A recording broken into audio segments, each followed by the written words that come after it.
যুদ্ধবিরতি নেই, হয়নি কোনো চুক্তিও। বহুল আলোচিত ট্রাম্প পুতিন বৈঠক শেষ হয়েছে আলাস্কায়, কিন্তু বিশ্ব রাজনীতির অঙ্গনে এর ফলাফল নিয়ে উঠছে নানা প্রশ্ন। প্রায় 3 ঘন্টার বৈঠকের পরও রাশিয়া ইউক্রেন যুদ্ধের ইতি টানা যায়নি। তাহলে আসলে কি হলো এই বৈঠকে, আর ভবিষ্যতের ইঙ্গিত কি দিচ্ছে এটি? যুক্তরাষ্ট্রের আলাস্কা অঙ্গরাজ্যের অ্যাঙ্করেজ শহরের একটি সামরিক ঘাঁটিতে মুখোমুখি হয়েছিলেন মার্কিন প্রেসিডেন্ট ডোনাল্ড ট্রাম্প এবং রাশিয়ার প্রেসিডেন্ট ভ্লাদিমির পুতিন। স্থানীয় সময় সকাল 11টার দিকে লাল গালিচায় পুতিনকে স্বাগত জানান ডোনাল্ড ট্রাম্প। এরপর গাড়িতে চড়ে দুই নেতা প্রবেশ করেন বৈঠক কক্ষে। প্রায় 3 ঘন্টার এই বৈঠকে দুই দেশের আরও 2 জন করে শীর্ষ কর্মকর্তা উপস্থিত ছিলেন। বৈঠক শেষে যৌথ সংবাদ সম্মেলনে দুই নেতা একে অপরের সঙ্গে আলোচনাকে ফলপ্রসূ বলে আখ্যা দেন, কিন্তু যুদ্ধবিরতি কিংবা আনুষ্ঠানিক চুক্তির কোনো ঘোষণা আসেনি। প্রেসিডেন্ট ট্রাম্প বলছেন আলোচনায় অগ্রগতি হয়েছে, তবে এখনও কোনো লক্ষ্য পূর্ণ হয়নি। তার ভাষায় পরবর্তীতে অগ্রগতির জন্য ভালো সুযোগ রয়েছে। অন্যদিকে প্রেসিডেন্ট পুতিন জানিয়েছেন তিনি ইউক্রেন যুদ্ধ বন্ধ চান, তবে এই জন্য সংঘাতের মূল কারণগুলো সমাধান করতে হবে। তবে উল্লেখযোগ্য বিষয় হলো, সংবাদ সম্মেলনে শত শত সাংবাদিক উপস্থিত থাকলেও ট্রাম্প বা পুতিন কেউই কোনো প্রশ্নের উত্তর দেননি।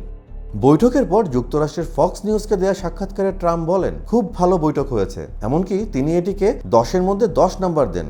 কিন্তু বিশ্লেষকরা মনে করছেন 3 ঘন্টার বৈঠকের পরও যখন কোনো চুক্তি হয়নি, তখন আসলে এটিকে সফলতা বলা যায় না। বিবিসি উত্তর আমেরিকার সংবাদদাতা অ্যান্থনি জুটচারের মতে, ট্রাম্প নিজেকে সবসময় চুক্তির কারিগর হিসেবে তুলে ধরতে চেয়েছেন, কিন্তু আলাস্কা বৈঠক সেই ভাবমূর্তি নষ্ট করেছে। অন্যদিকে ক্রেমলিন মুখপাত্র দিমিত্রি পেসকভ অবশ্য বলছেন বৈঠকটি ছিল ইতিবাচক।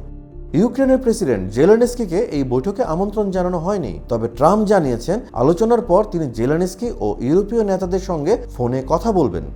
ইউক্রেনের জন্য স্বস্তির বিষয় হলো, এই বৈঠকে একতরফা কোনো ছাড় দেওয়া হয়নি, তবে একই সঙ্গে তারা শঙ্কিত, কারণ পুতিন বলেছেন সংঘাতের মূল কারণ সমাধান করেই স্থায়ী শান্তি সম্ভব।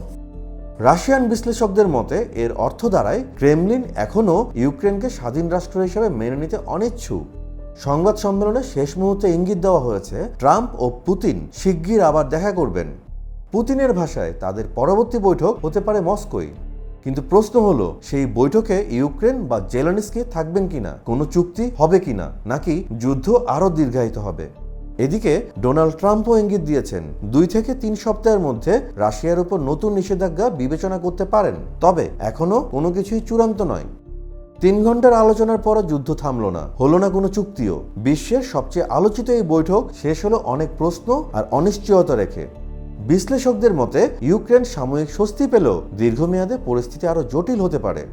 আলাস্কার বৈঠক তাই বিশ্ববাসীর মনে নতুন কোনো আশা নয়, বরং নতুন শঙ্কার জন্ম দিয়েছে। আপনার কি মনে হয়, যুদ্ধবিরতি কি আসতে পারে রাশিয়া ও ইউক্রেনের মাঝে? কমেন্টে জানাতে পারেন আপনার মতামত। ভিডিওটি ভালো লাগলে লাইক দিন, বন্ধুদের সঙ্গে শেয়ার করুন। এমন আরও তথ্য জানতে বাংলাফ্লো ইউটিউব চ্যানেলটি সাবস্ক্রাইব করে পাশে থাকুন। একই সঙ্গে যুক্ত হতে পারেন বাংলাফ্লোয়ের ফেসবুক, ইনস্টাগ্রাম ও টিকটকেও।